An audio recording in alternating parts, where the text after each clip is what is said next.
Hey, you crazy cats, welcome to Leaving Crazy Town, where we navigate the roller coaster of relationships, mental health, and personal transformation with humor as our trusty seatbelt. Hi, I'm Sarah, and with my buddy Finn, we're here to share our real stories, expert insights, practical tips to help you break free from codependency, reclaim your life, and find freedom. So whether you're wrestling with boundary issues, craving connections that won't ghost you, or just here for a front row seat to the wild ride of self-discovery, you've come to the right place. So buckle up, we're leaving Crazy Town. Hey, welcome to Leaving Crazy Town with Finn and Sarah. Today we're going to talk about other ways Sarah's codependent and doesn't respect boundaries. Go, Sarah. My God. She's the expert. Oh my God. Then we were just talking about boundaries, and Finn goes, we're talking about when someone sets a boundary with us. We always talk about how to set boundaries.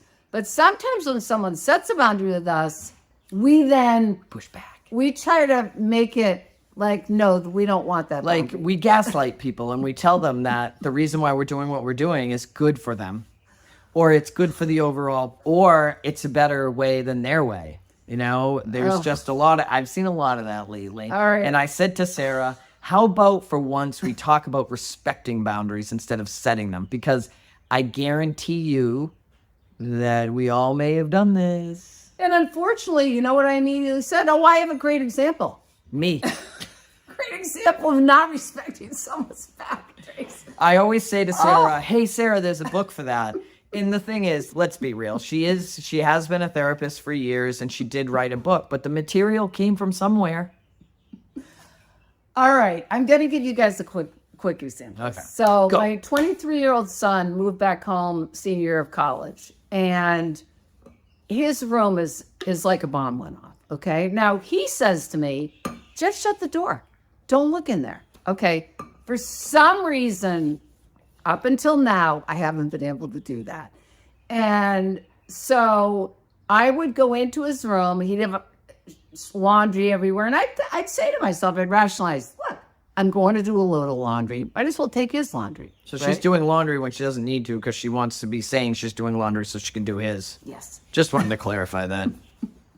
Okay, so it's one thing to pick the clothes up off the floor and do laundry, which, by the way, he said those aren't dirty, but that's another conversation. But the thing I would do is I would then see like some books out of order or something, or I would see, I don't know, a pile of other stuff. And I'd just start, kind of fixing stuff. Okay, so my son comes home. I'm in my room. He literally walks in my room. He grabs some random objects out of my room, and he walks out of my bedroom and he starts placing them around the house. He's using a visual aid. He's using a visual. And I go, but what are you doing with my stuff? And he goes, well, I did tell you not to come in my room. And I also told you could just pick up stuff off the floor, but suddenly I can't find the book that was right here. And I couldn't find this and I couldn't find that. So apparently someone thought it was okay to move it around. So I'm letting you know what it's like to have someone come into their room, take shit and move it around. And you know what? That landed. Okay. That landed in a big way. So I have a question for you. It's a completely separate thing because some people I bet are listening and they're saying, my house, my rules. So, and when I was growing up and other people I know, like I had to keep my room clean. My parents wanted my room clean. Right. So do you have any semblance, like, is it his room? Yeah. Or is that an agreement between parents and children? Like, if you're question. uncomfortable with his room being dirty and he lives in the house that you rent and he's your child and he's 23, or you have a roommate, where's the boundary on who gets to decide? It's a great question. I mean, when he was little, it was one thing. That was kind of teaching him how to take care of his space and all that. But the fact is he's 23. And the only thing that was the complication is there's a closet in his room that has the towels in it. And I think we've discussed this, that we've taken the towels, because I would have to go into his room to get towels. So that's why I was constantly in this kind of activation state and want to do it. So we've worked it out. But no, for me, yes, it's my place, but that's his space. He should be able to do whatever he wants in that space. I mean, I ask him to bring out dishes and stuff like that. And I do say to him, is there laundry you want me to do? And now he just throws it out if I'm going to do laundry. So we've worked it out. But it really, what landed for me was the violation he felt of me thinking, I'm rationalizing, oh, I'm just neatening things up. Well, they were things he had in certain locations. And he knew where they were. And he knew where they were. Yeah. And so until he came and got that stuff out of him, I literally didn't get it. And that's the thing about boundaries that we're talking about, Finn was talking about, that's so brilliant, is when someone sets a boundary, it's not my job to talk them out of it or to rationalize it. Right. I mean, I guess if you're in a couple, maybe you could negotiate something, I'm thinking hypothetically. But no, when someone sets a clear boundary, it may bring feelings up for us. Like it brought feelings up for me of feeling out of control. Now that's my issue. That's got nothing to do with him. So yeah, no, I've been doing this whole project for church group I'm in, and it's about like one of the questions was, what do you like about your friends, or what connects you to certain people? And a big one for me was when I say, so I'm doing a garden in my yard with another family, and primarily my friend Anna's the one that's here working with the kids. And she asked me about where, like, oh, do you mind if I plant this here? And I'll say, I don't want to put anything there. That's an area where I have cookouts and everything. Right. She says, okay.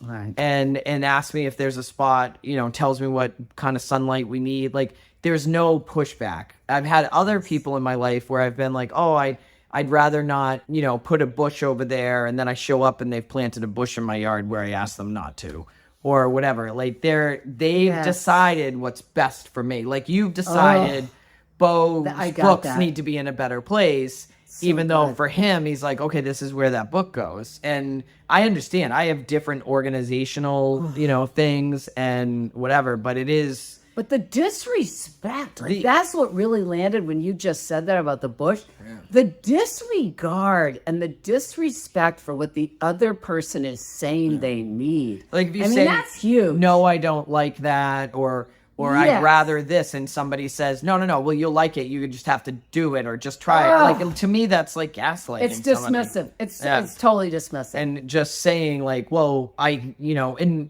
the worst too is when someone asks you, and you give them your answer, and they try to convince you that your answer's wrong, or to convince you to get the answer they want. Well, now we're not. To me, that's not good boundaries. Oh my God, this is so important. These situations come up all the time. And you know what? If we're still learning, we know you guys are still learning, because I am still learning and will be for the rest of my life around this relational stuff. So I want you to think about, what happens when someone sets a clear boundary with you? Do you just accept it, or do you want to negotiate and push back? And then also, how do you feel when you set a boundary and someone's pushing back? So, I mean, we're really looking kind of at the underlying kind of layers of setting boundaries. So just notice that stuff. And sometimes, like, too, I notice me with food, like, I don't really like tomatoes or eggs. And people will say to me, well, you should because... or I don't eat that, or whatever. Well, you should because they're good for you because of this. And I'm like, okay, well, like, whatever. We like what we like. Yeah. And we're entitled to like what we like. We are entitled. It's so weird. You just reminded me. I think when we went out to dinner recently, I said I don't eat olives. And people were like shocked that I didn't like olives. It's like, it's okay. I just don't like them. I mean, and then it's like, well, you tried this kind of, you tried that. Yeah. Well, so this is, let's give them a few responses. Yeah, so if you're in this situation, like, oh, no, I really don't want this bush planted here. Oh, where would you like it planted? Perfect. Okay. Perfect. Or if you ever decide that you want to eat that particular food, let me know. I have some great recommendations, or I know what's the best kind, or whatever. Like, or, oh, you don't like tomatoes. Why? Like, is there something about that? Be curious. and just create the space for your friends and your loved ones and your family to be who they are, where they're at, and then also open to letting them change their mind later by saying like, oh, if you ever change your mind, I have a recommendation. You know, oh, I hear you. Yes. That's interesting. I never liked, or you could relate, like something you never liked or whatever. But it's really interesting you're saying this thing about the food, because recently someone asked me if I like sushi, and I said, no. I said, I don't eat raw fish. And they're like, well, have you ever tried it? And no. And so in that scenario, I suddenly thought, hey, maybe I can try something I've never tried. I might like it. I mean, I think that's different. Do you know what I mean? To just like, because sometimes we just say no, like, because it's something we don't know about. yeah. But so lots of possibilities. But that was the here. question. Have you ever tried it? Yes. Lots of possibilities. Yeah. All right. We love you. Fasten your seatbelt. We're out of here. We're out of here. Thanks for listening to Leaving Crazy Town. We hope today's episode offered you valuable insights and tools to help navigate your relationship. If you found our discussion helpful, please rate, review, and subscribe to our podcast. And share it with a friend. Misery loves company, right? Stay connected with us on social media and visit our website for additional resources and updates on future episodes. Until next time, remember that breaking free from codependency is a journey, and we're here to help you every step of the way. And hey, if all else fails, at least you'll have a few laughs. So buckle up. We're leaving Crazy Town.